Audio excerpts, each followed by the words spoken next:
Y la honra, la gloria, el poder, la alabanza, el imperio, porque todo te pertenece a ti. Te rendimos adoración, porque tú eres nuestro Dios, nuestro Creador. Te alabamos, Padre nuestro, y te rogamos que en esta hora puedas abrir nuestros ojos para ver la belleza de tu santa palabra y poder ser edificados poderosamente. Te suplico por todas las iglesias que hoy se congregan. Te agradecemos todo ello, Señor, y te suplicamos que nos escuches en el nombre de Cristo Jesús. Amén. Les pido por favor que abran sus Biblias en el profeta Daniel, capítulo 7.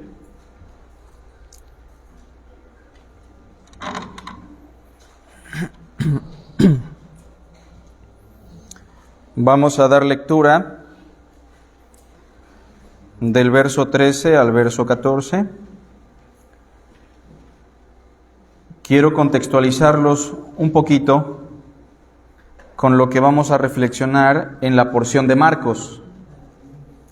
Pero quiero recordarles esta porción de Daniel para que podamos dimensionar la grandeza de quién es Jesús de Nazaret y la bajeza de lo que ocurrió la noche en la que el maestro fue arrestado.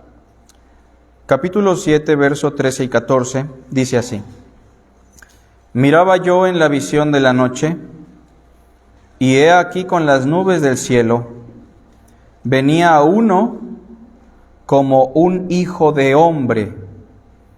Esta es la primera vez que se usa el título hijo de hombre para referirse al Mesías que habría de venir. Este título hijo de hombre, por una parte destaca que el Mesías sería verdadero hombre, ya que esa expresión hijo de hombre siempre alude al ser humano.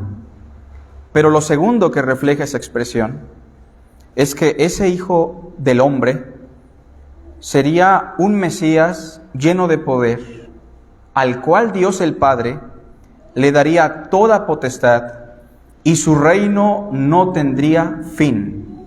Sobre todo en este contexto de Daniel 7, en donde se hablan de otros reinos perversos que serán subyugados cuando el Hijo del Hombre venga. Esa era la expectativa mesiánica que tenían los judíos. Y el verso sigue diciendo que vino hasta el anciano de días, que es el símbolo de Dios el Padre, y le hicieron acercarse delante de él. Verso 14, y le fue dado dominio, gloria y reino, para que todos los pueblos, naciones y lenguas le sirvieran. Su dominio es dominio eterno que nunca pasará, y su reino uno que no será destruido. Esa era la imagen que tenían los judíos con respecto al Hijo del Hombre que habría de venir. De manera que cuando Cristo aparece en los acontecimientos narrados en los evangelios, y Cristo menciona sobre Él mismo que Él es el Hijo del Hombre, la gente no encuentra congruencia entre lo que dice Daniel, un rey poderoso, exaltado, al cual se le ha entregado todo dominio, imperio, poder, con la imagen del hijo de un carpintero que nace en un pesebre, que cuando empieza a ministrar su séquito estaba conformado por publicanos, rameras, pescadores, gente del vulgo y sin letras. Es decir, para la lógica hebrea, lo dicho por Daniel no embona con lo que ellos están mirando en Jesús de Nazaret. ¿Se entiende la idea? Sin embargo, Cristo afirma categóricamente que Él es el Hijo del Hombre. Sin embargo, los discípulos, aun siendo los más íntimos del Hijo del Hombre, no dimensionan lo que va a acontecer, porque como recordarán en el Evangelio de Marcos, Cristo ya les anunció al menos 3 veces que el Hijo del Hombre, y ese título es muy enfático, el Rey exaltado, el Rey poderoso, quien recibe toda potestad, será humillado por el pueblo, será entregado en mano de los gentiles, los romanos, y resucitará al tercer día. Claro está que los discípulos no tenían muy en claro eso. Lo habían escuchado, pero no lo estaban dimensionando, porque ellos tenían la idea que al entrar a Jerusalén, el Hijo del Hombre iba a ser entronizado, iba a subyugar a Roma, que en ese momento era el imperio más poderoso, y entonces ellos, que estaban con el Mesías, iban a recibir también un pedacito de esa gloria que implicaba estar con el Hijo del Hombre. Por eso vemos a Juan y a Jacobo diciéndole a Cristo: Maestro, ya que estamos cerquita de Jerusalén, te quisiéramos pedir que en tu reino nos permita sentarnos el uno a la derecha y el otro a la izquierda, tanto que los otros se enojaron. Es por esa razón que cuando ven que a Cristo Jesús lo domina la angustia, la tristeza en el Getsemaní, y sobre todo cuando ven que las cosas ya van muy en serio, porque los principales ancianos, escribas y sacerdotes mandan a la guardia del templo para que lo arresten, todos se espantan, se escandalizan, lo abandonan, y especialmente se desmoronan las expectativas de un falso discípulo que siempre estuvo atento para recibir algún beneficio material y económico del Hijo del Hombre, y como las cosas no marchan muy bien, ha decidido traicionarlo. ¿Por qué? Porque ya se dio cuenta que no encaja con las expectativas que él tenía de un reino material, económico, etc. Ahora, Marcos, capítulo 14, si leemos el versículo 41 y 42, después de que Cristo experimenta una gran angustia en el huerto de Getsemaní, y después de que Cristo se ve decepcionado por sus discípulos, que para nada les sorprende, porque él mismo les había dicho ya: me van a abandonar, y especialmente tú, Pedro, me vas a negar 3 veces. En el verso 41, vino la tercera vez y les dijo: dormid ya y descansad. Basta, la hora ha venido. He aquí, el Hijo del Hombre, noten esa expresión, el Rey exaltado, al que Dios el Padre le dará toda potestad, todo dominio, ese Mesías glorioso es entregado en manos de los romanos. Esa expresión pecadores alude a gente no judía. Será entregado en manos de los pecadores. Levantaos, vamos, he aquí, se acerca el que me entrega.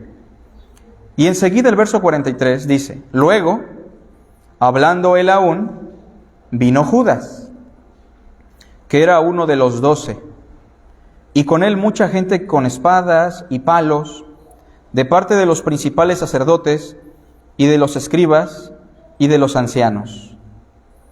Quiero que reflexionemos el día de hoy sobre el paradójico arresto del Hijo del Hombre. El paradójico arresto del Hijo del Hombre. Y tenemos que acostumbrarnos a usar ese título y a dimensionar la profundidad de lo que eso implica. El Hijo del Hombre, como vimos en la mañana, aunque fue humillado, ya fue exaltado, y Dios lo exaltó hasta lo sumo. Sin embargo, en este punto de la historia, el Hijo del Hombre aún tiene que experimentar la humillación. Estamos en el punto del cumplimiento profético que narró Isaías 53 cuando dijo: por cárcel y por juicio fue quitado. ¿Y su generación, quién la contará? Porque fue cortado de la tierra de los vivientes, y por la rebelión de mi pueblo fue herido.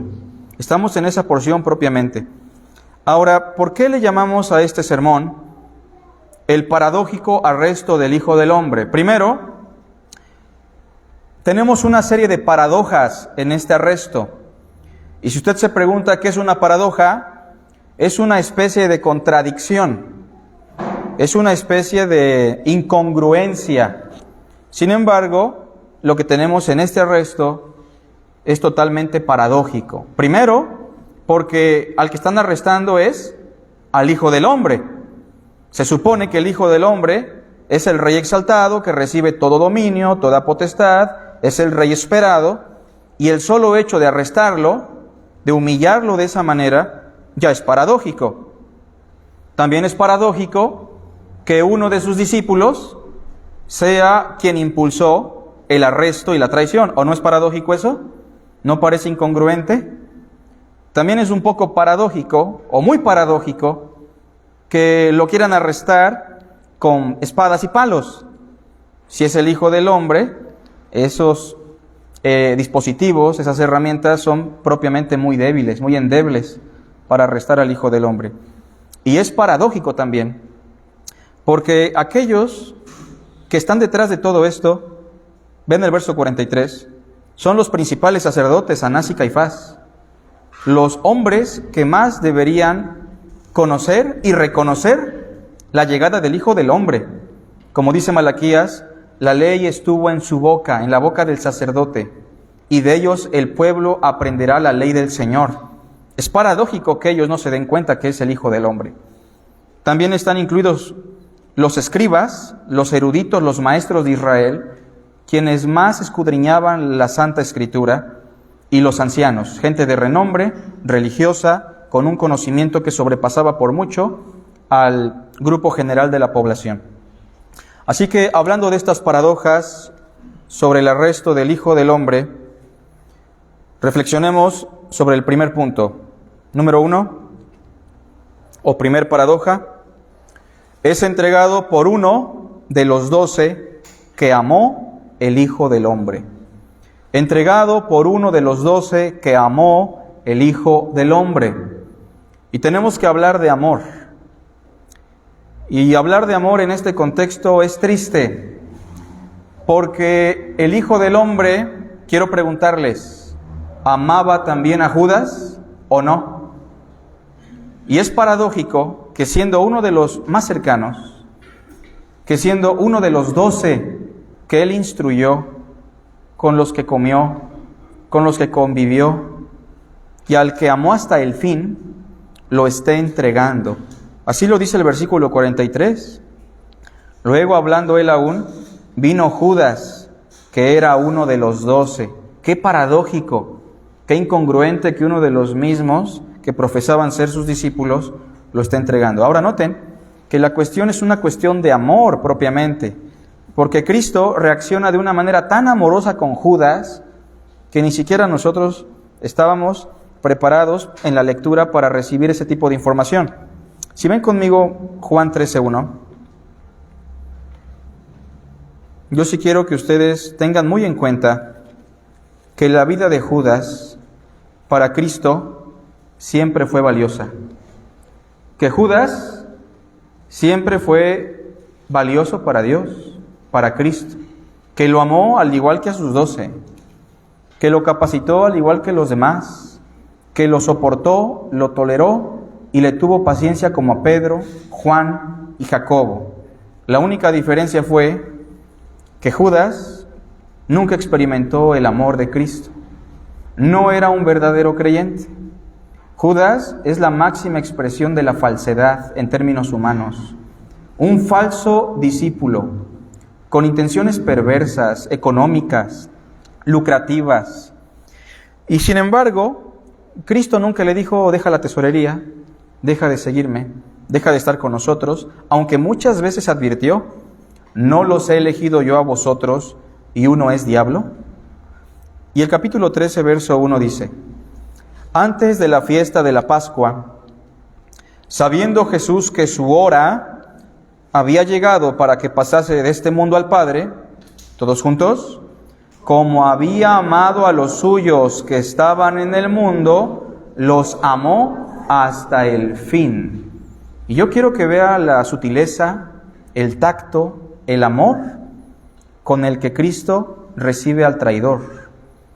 Inciso A, Judas no solamente era un discípulo, era alguien a quien Cristo consideraba ¿qué? Su amigo. Tal vez Judas no lo consideraba su amigo, Pero Cristo le dice en Mateo 26:50, amigo. ¿Quieren leerlo conmigo? Buscamos Mateo 26:50. Esta palabra amigo la tenemos en nuestro lenguaje como una palabra muy manoseada. Y le llamamos amigo a cualquier persona, pero hablar de un amigo es hablar de alguien con el que hay un vínculo de amor puro, de amor sano. Alguien con el cual tú cuentas, alguien con el cual se ha forjado una relación íntima. Y en ese sentido, Judas era uno de los 12 discípulos, apóstoles de Cristo, y el capítulo 26, versículo 50 dice lo siguiente. Y Jesús le dijo, todos juntos, amigo, ¿a qué vienes? Entonces se acercaron y echaron mano a Jesús y le prendieron. Muchas veces nosotros nos comportamos como Judas, porque miren, el comportamiento de Judas no es propio de Judas. ¿Pedro se comportaba igual o no? No quiero que usted piense que Judas fue condenado solo por entregar al Hijo del Hombre o por sus ambiciones perversas. La condenación de Judas se dio principalmente porque nunca tuvo una relación genuina con Cristo. Nunca conoció a Cristo Jesús. No era un verdadero hijo de Dios. No era un verdadero discípulo. Pero las acciones de Judas están a la par con las de Pedro. ¿O no lo traicionó también? ¿No lo negó también? Por eso es muy importante notar eso. Alguien a quien Cristo consideraba su amigo. Inciso B. Aparte, Judas es perverso, es falso con ganas, porque fue alguien que lo entregó a través de un acto falso de amor. Fue totalmente falso, porque ¿cuál fue la forma cobarde que escogió para poder señalarlo? Besarlo. Y de hecho, eso de besar, en nuestro contexto, sobre todo en nuestro país, no se da entre los varones, ¿no? Esperemos que no lo tomen en cuenta. Sin embargo, en otras culturas es muy común que se saluden de beso también los varones, ¿no? Pero el texto, en el texto griego, en Lucas capítulo 22, verso 48, no solamente dice que le besó, sino que enfatiza el hecho de que lo besaba constantemente con el fin de que se dieran cuenta que él era a quien tenían que arrestar. Pero por eso decimos que es un acto alto en cuanto a hipocresía, falsedad, miseria, perversidad. Dice Lucas capítulo 22, versículo 48. Entonces Jesús le dijo, Judas, ¿con un beso entregas al Hijo del Hombre? ¿Notan eso? Con un beso, con un acto de amor falso, entregas al Rey exaltado prometido por el profeta Daniel. ¿Con un beso lo haces? ¿Con tanta hipocresía y falsedad? Segunda paradoja, punto número 2. Regresando al texto original que teníamos, punto número 2. Es paradójico también que lo hayan arrestado por la orden de aquellos que con más ansias esperaban al Hijo del Hombre. Miren, ¿quiénes son las personas que más contacto tenían con la Escritura? Los sacerdotes, los escribas, los ancianos del pueblo, ¿o no? ¿Quiénes eran los que más información tenían recopilada en su memoria sobre cómo, cuándo y quién sería el Mesías? Ellos. Y no es paradójico que en vez de que ellos estuviesen en el lugar de los apóstoles, aprendiendo del Mesías, del Hijo del Hombre, ellos se convirtieron en sus más férreos enemigos y mandaron a arrestarlo con la guardia personal de los sumos sacerdotes y del templo. Eso es totalmente paradójico. Inciso A, tenemos 3 sectores aquí. A los principales sacerdotes, que en el tiempo de Cristo, el que estaba vigente era Caifás, aunque se reconocía también a Anás, su suegro, como sumo sacerdote, porque seguía vivo.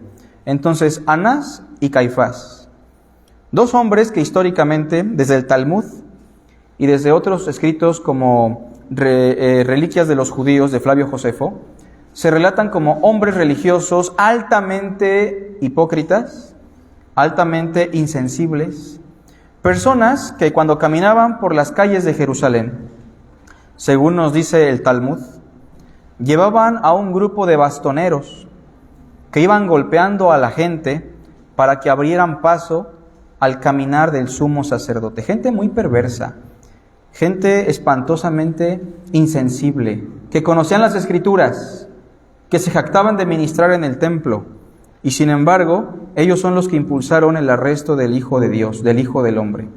Inciso B, tenemos también a los escribas, personas que se dedicaban a la recopilación de escritos sagrados, a su traducción muchas veces, a copiar constantemente sus escritos, y en esa práctica se memorizaban casi todo lo que tenían que escribir.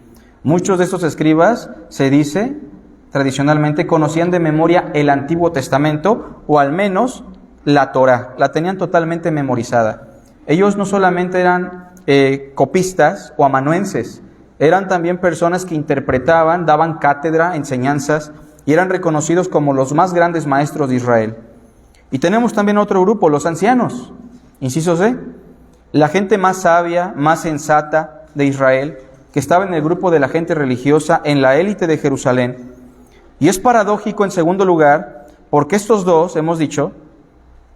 tres personajes, sacerdotes, escribas y ancianos, son aquellos que dieron la orden para que Cristo fuese arrestado. Eso es totalmente contradictorio, paradójico. Punto número 3. Vean conmigo, por favor, Marcos 14.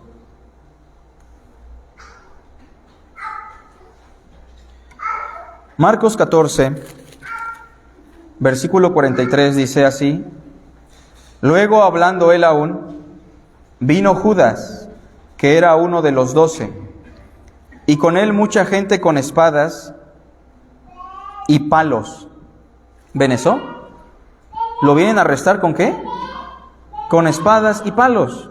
Y eso es paradójico, es contradictorio por varias razones. Primero, ¿en qué momento Cristo Jesús mostró una actitud agresiva con la gente? ¿Alguna vez se defendió con espadas o con palos? Entonces, ¿por qué lo quieren arrestar con esas herramientas, con esas armas? Y segundo, es muy paradójico ya en la realidad, porque si Él es el Hijo del Hombre, ¿qué acaso no saben que Él tiene un poder que supera por mucho la fuerza humana, las espadas y los palos? Quiero que vean conmigo, por favor, en el punto número 3, que esta fuerza que lo arresta es una fuerza inferior totalmente. Primero vean conmigo Juan 18, del verso 1 al 8. Y aquí quiero recordarles lo que vimos en la escuela dominical. Vuelvo a hacer la pregunta de la mañana. ¿Cristo podía, si lo hubiese deseado, usar su poder y divinidad? Sí podía, ¿pero debía? No, porque Él vino a hacer todas las cosas en calidad de hombre, a redimirnos como el segundo Adán. Y entonces, en este arresto, Juan relata algo más. Juan 18, por favor, versículo 1 al 8, dice así: habiendo dicho Jesús estas cosas, salió con sus discípulos al otro lado del torrente de Cedrón, donde había un huerto, el huerto Getsemaní, en el cual entró con sus discípulos. Y también Judas, el que le entregaba, conocía aquel lugar, porque muchas veces Jesús se había reunido allí con sus discípulos. Getsemaní llegó a fungir como un lugar de culto para Cristo y para sus discípulos. Judas, pues, tomando una compañía de soldados y alguaciles de los principales sacerdotes y de los fariseos, fue allí con linternas y antorchas y con armas. Pero Jesús, sabiendo todas las cosas que le habían de sobrevenir, se adelantó y les dijo: ¿a quién buscáis? Le respondieron: a Jesús Nazareno. Jesús les dijo, todos juntos: yo soy. Y cuando el Evangelio de Juan usa esta expresión, yo soy, es más que una expresión de una cuestión personal. Yo soy refleja la esencia de lo que Dios le dijo a Moisés, ¿se acuerdan? ¿Quién eres? Cuando me pregunten quién me envió. ¿Y qué dijo Dios? Les dirás: yo soy, me ha enviado. Yo soy refleja la esencia de la eternidad, de la inmutabilidad, de la infinitud, de todo el poder. En ese sentido, yo soy está implicando yo soy Dios, yo soy el Creador. Y noten que esto es así, no solo por lo que yo digo, sino porque el mismo contexto lo refleja en el verso 5 al final. Y estaba también con ellos Judas, el que le entregaba. Cuando les dijo yo soy, ¿qué pasó? Retrocedieron y cayeron a tierra. Estaban frente a un ser sumamente poderoso, el Verbo de Dios, quien según Juan todas las cosas por él fueron hechas, incluyéndolos a ellos, el Todopoderoso, el Hijo de Dios, la sabiduría encarnada. Así que venir contra él con palos, espadas, soldados, es totalmente paradójico, contradictorio, incongruente. Verso 7. Volvió pues a preguntarles, ¿a quién buscáis? Y ellos dijeron, a Jesús Nazareno. Respondió Jesús, os he dicho que yo soy. Pues si me buscáis a mí, dejad ir a estos. Y esto lo dijo, hermanos, ¿con qué motivo? Dice el verso 9, para que se cumpliese aquello que había dicho, de los que me diste, no perdí ninguno. Ahora noten que en el verso 10, no solamente los soldados, los sacerdotes y los principales judíos tienen una concepción equivocada sobre el Mesías. En el verso 10 también se dice, entonces Simón Pedro, que tenía una espada, la desenvainó e hirió al siervo del sumo sacerdote y le cortó la oreja derecha. Pregunto, ¿Pedro sigue teniendo una perspectiva materialista del reino? ¿Pedro sigue pensando que el reino lo van a obtener a través de la guerra, como el rey David? Él sigue pensando lo mismo, pero hay que recordar lo que dijo Cristo. Mi reino no es de este mundo, porque si mi reino fuese de este mundo, los ángeles pelearían en contra de los judíos, pero mi reino no es de este mundo. Eso también lo enfatiza en Mateo 26, por favor. Versículo 51 al 53. Mateo 26, versículos 51 al 53. Dice así, y les pido una disculpa por tantos versículos, pero es que los evangelios sinópticos se complementan bastante en esta historia. Dice así el pasaje, pero uno de los que estaban con Jesús, extendiendo la mano, sacó su espada. Es probable que Mateo y Marcos no mencionen a Pedro, solo digan uno, porque aún estaba caliente el asunto. Fueron los evangelios más cercanos a la fecha o a la época. Entonces mencionar a Pedro con su nombre y lastimar a un soldado romano implicaría tal vez una persecución para Pedro y para el cristianismo, ¿no? Ya cuando Juan menciona a Simón es porque ya estamos muy lejos de los acontecimientos. Dice el versículo 51, pero uno de los que estaban con Jesús, extendiendo la mano, sacó su espada e hiriendo a un siervo del sumo sacerdote le quitó la oreja. Entonces Jesús le dijo, todos juntos, vuelve tu espada a su lugar, porque todos los que tomen espada, a espada perecerán.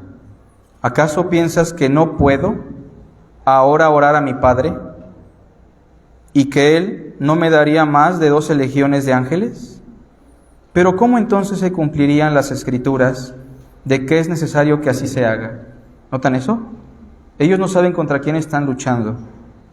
Un día Poncio Pilato, quien juzgó al Hijo del Hombre, estará en esa misma posición, y el Hijo del Hombre lo va a juzgar a él.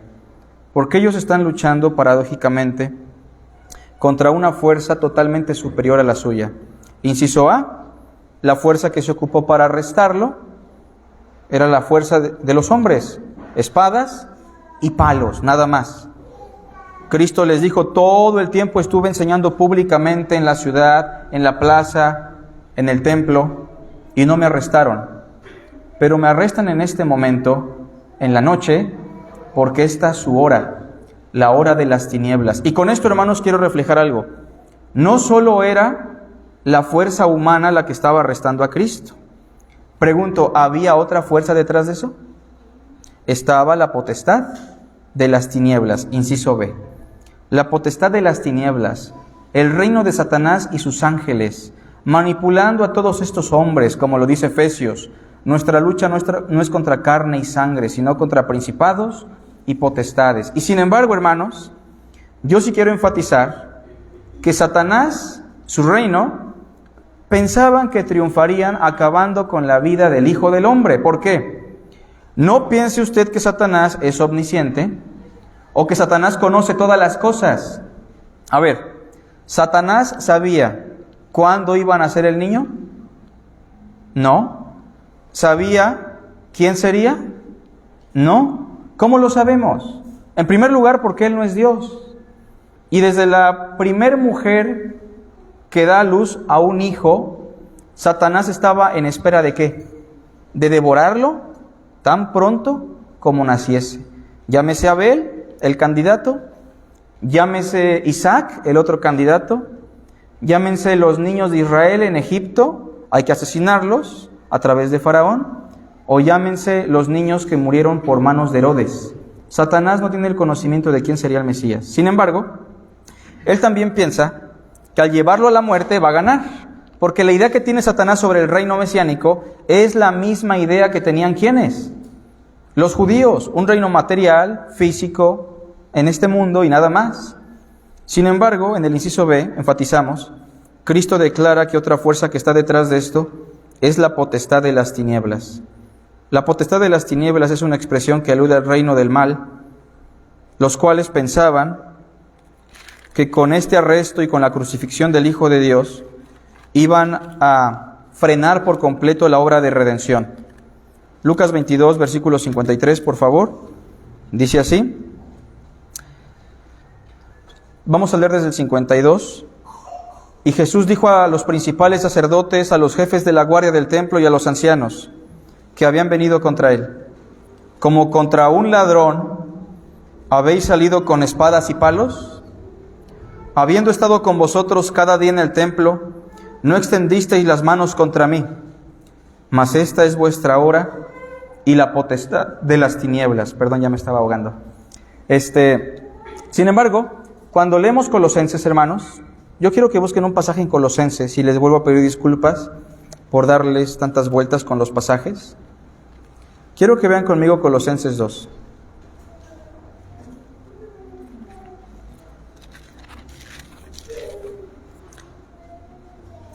Lo vamos a poner en pantalla si se puede. Versículo 14 y 15. ¿Qué es lo que pasó en la crucifixión del Hijo de Dios? Colosenses dice que Cristo anuló el acta de los decretos. ¿Todos sabemos lo que es un acta?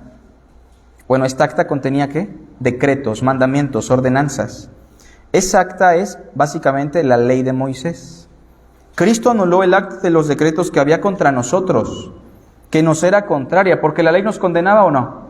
Sí nos condenaba por completo. La quitó de en medio y la clavó en la cruz. Ahora, verso 15. Antes de leerlo, ¿sabe usted cuál era la herramienta que Satanás y sus ángeles utilizaban para acusarnos? La ley de Moisés. Con la ley podrían decir: mira, Dios, gracias hermano, tus hijos pecan, violan la ley. Pero en el versículo 15, ¿lo pueden leer en voz alta, por favor?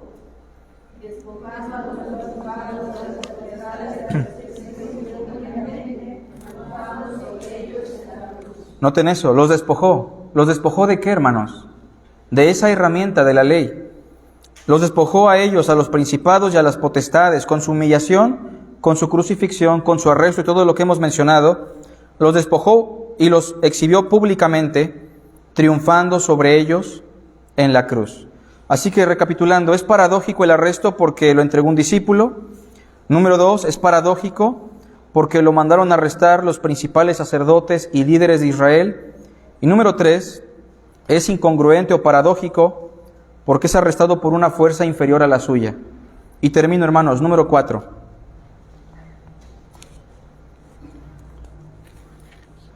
Es arrestado por la voluntad de Dios. Y aquí quiero hacerles una pregunta importante.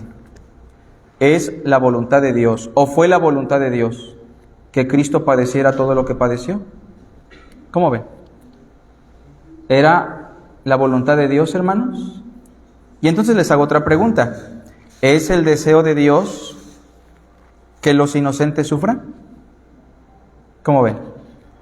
¿Es el deseo de Dios que el justo padezca? ¿Cómo ven? ¿Es el deseo de Dios que su Hijo sufriera en la cruz tal humillación? ¿Que sufriera en el huerto ese arresto humillante? Hay que distinguir aquí en la teología dos cosas. Una cosa es el deseo de Dios y otra cosa es la voluntad soberana de Dios. No sé si me explico. ¿Dios quiere la muerte del impío? No, Dios no quiere la muerte del impío. ¿Dios quiere que todos los hombres sean salvos? ¿Dios se complace en la maldad? Entonces, el deseo de Dios no era que Cristo pasara por esto, ¿se entiende? Porque Dios no puede desear la injusticia. Ahora hago la pregunta más clara. ¿Su decreto eterno determinó que esto ocurriera o no? ¿Era la voluntad del Padre o no? Diremos que sí. Y aquí tenemos que explicar algo conocido como la concurrencia divina. Es decir, aunque Dios decretó que esto ocurriera, ¿los hombres que arrestaron a Cristo son responsables también o no? ¿O eso los excluye de su responsabilidad? Pues no, porque la concurrencia divina explica esto, que Dios hace su voluntad, dejando que el ser humano haga su propia voluntad. Quiero que vean conmigo Marcos para terminar. Marcos, capítulo 14. Cuando Cristo está orando, sí recordarán que Él hace una oración. Padre, pasa de mí esta copa, esta hora.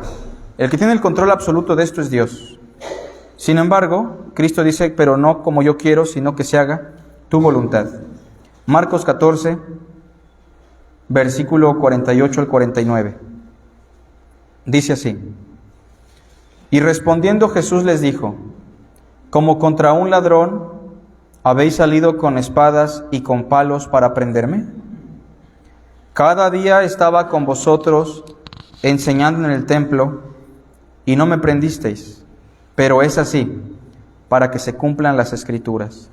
Para aquellos que están apenas involucrándose en el estudio de la Biblia, para aquellos que apenas están conociendo el camino del Señor, me gustaría decirles que lo que Cristo sufrió en la cruz, toda la humillación que ya mencionamos, no fue una cuestión fortuita o romántica o que ocurrió porque no quedó de otra. Todo lo que Cristo sufrió en cuanto a la humillación se refiere, ocurrió porque estaba profetizado por las santas Escrituras. Oh insensatos y tardos de corazón, para creer todo lo que los profetas han dicho. ¿No era necesario que el Cristo padeciera estas cosas y que así entrara su gloria?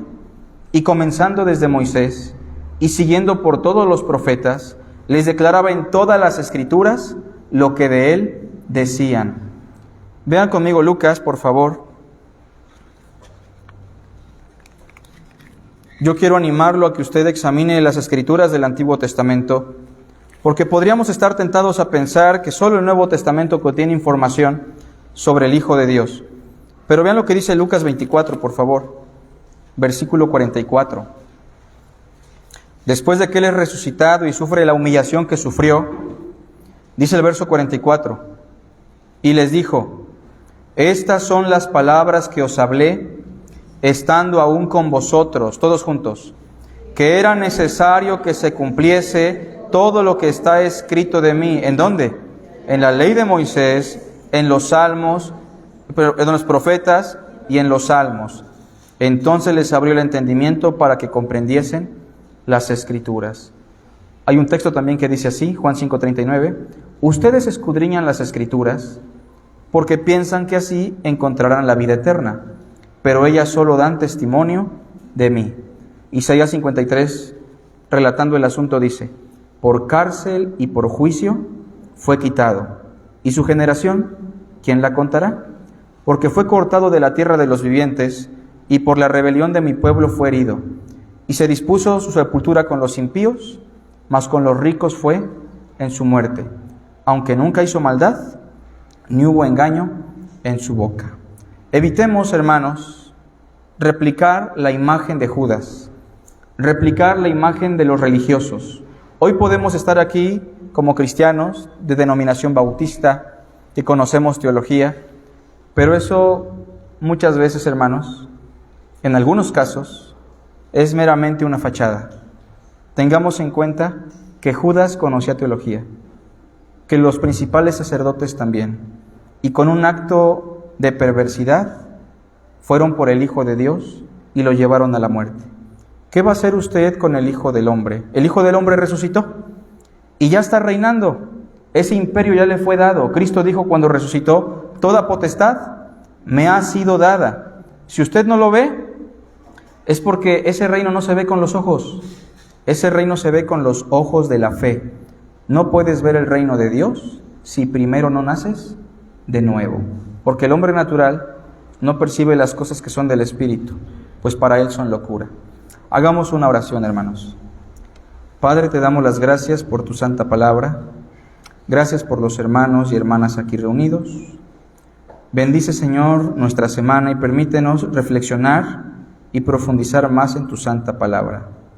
Te damos a ti la honra, la gloria, en el nombre de Cristo Jesús. Amén. Que Dios les bendiga, hermanos.